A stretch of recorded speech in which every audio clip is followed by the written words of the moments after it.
देखा होगा, जहां मैंने उनसे एक आम नागरिक के तौर पे सवाल पूछा कि किस धारा के तहत, बस इतना बता दीजिए किस धारा के तहत आप ये नोटिस मुख्यमंत्री जी को पर्सनली हाथ में सौंपना चाहते थे। क्या कहा उन्होंने? नहीं जी, नहीं जी, मीडिया के सामने नहीं कहूंगा, आ जाइए अंदर, आ जाइए अंदर, बात करते हैं। इतना डर, इतना खौफ।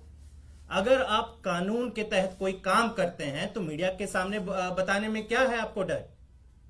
सवाल का जवाब नहीं दिया। अंत पंत में 5 घंटे की नौटंकी के बाद वही नोटिस सीएम दफ्तर के बाहर देके चले गए। मैं आज आपको यह बताना चाहता हूं कि दिल्ली में इसका क्या इंपैक्ट होता है। आप सब जानते हैं दिल्ली देश का क्राइम कैपिटल है। हर साल, ये सुन लीजिए, ये नंबर अगर आप सुनेंगे तो चौंक जाएंगे, हर साल दिल्ली में 3 लाख क्रिमिनल केसेस रजिस्टर होते हैं। 3 लाख। इन 3 लाख केसेस में से चार्जशीट कितनों में फाइल होती है? 1 लाख। 1 लाख से भी कम, करीबन 30% क्रिमिनल केसेस में ही हर साल चार्जशीट फाइल होती है।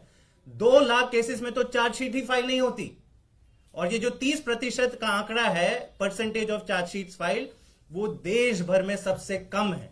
मतलब दिल्ली में सबसे ज्यादा क्राइम रेट, दिल्ली में सबसे कम चार्जशीट। महिला सुरक्षा की बात करते हैं। Delhi is the rape capital of India.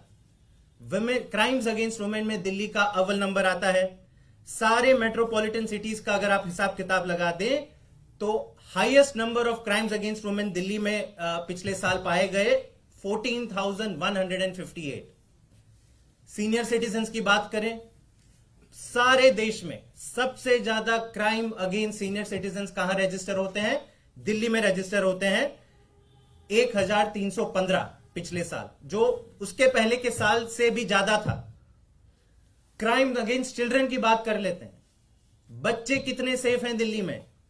Delhi में देश भर में highest crime against children report होते हैं हर साल। पिछले साल कितने रजिस्टर हुए? 7,400। और ये हर साल ये आंकड़े बढ़ते जाते हैं।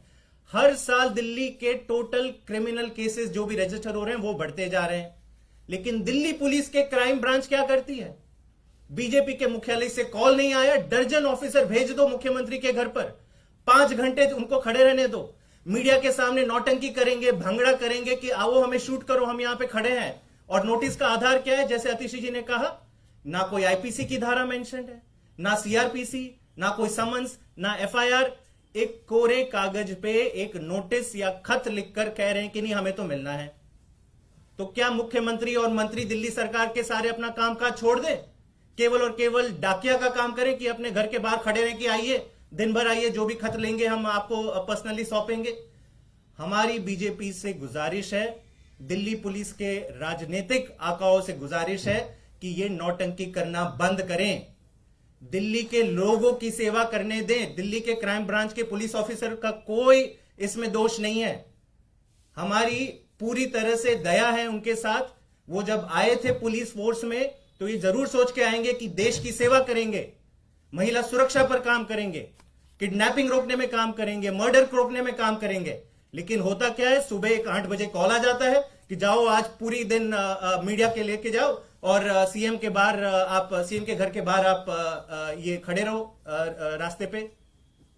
दुख होता है और मेरी हाथ जोड़ से विनती है कि क्राइम ब्रांच को उसका राजनीतिकरण ना करें, उनको जनता की सेवा करने में छोड़ दें। आतिशी जी, अभी जैस्मिन बता रहे थे कि सबसे कम केस रजिस्टर होता है दिल्ली में, लेकिन आप लोगों ने जो आरोप लगाया है उस पर भारतीय जनता पार्टी कह रही है कि सबूत नहीं देंगे तो आपके ऊपर में केस रजिस्टर होने वाला है और जवाब आपको इस बार देना ही पड़ेगा। क्या है सबूत, वो बता क्यों नहीं रहे आप लोग?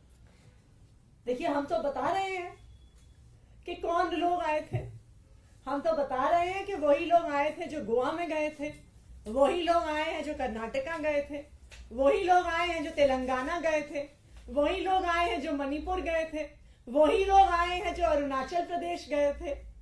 तो इसलिए ये कोई छुपी हुई बात ही नहीं है कि कौन आया था विधायकों की खरीद फरोख्त करने के लिए।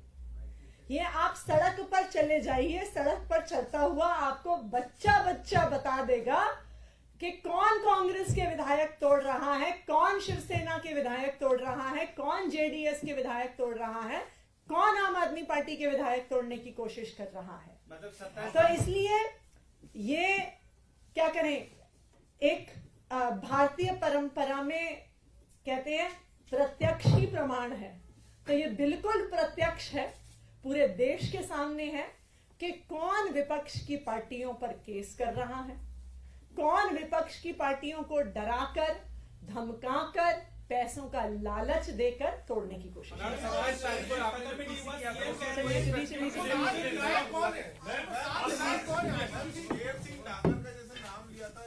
लेंगे लेंगे समय के साथ वो भी लेंगे।